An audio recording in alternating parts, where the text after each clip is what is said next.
Ayan po, bumababa na yung tubig. Kasi inaano na yung ulan eh. Humuhupa na yung ulan. Grabe talagang ganang presyo sa amin ng baho. Para kami na yung sa Bulacan eh, yung sa nasa balita eh.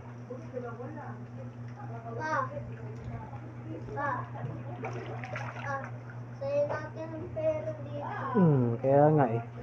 Grabe naman papahan to.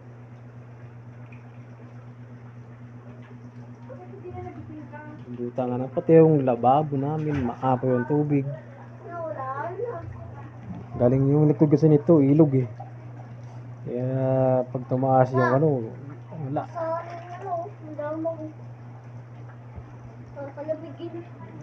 Huwag ka nang malikot eh.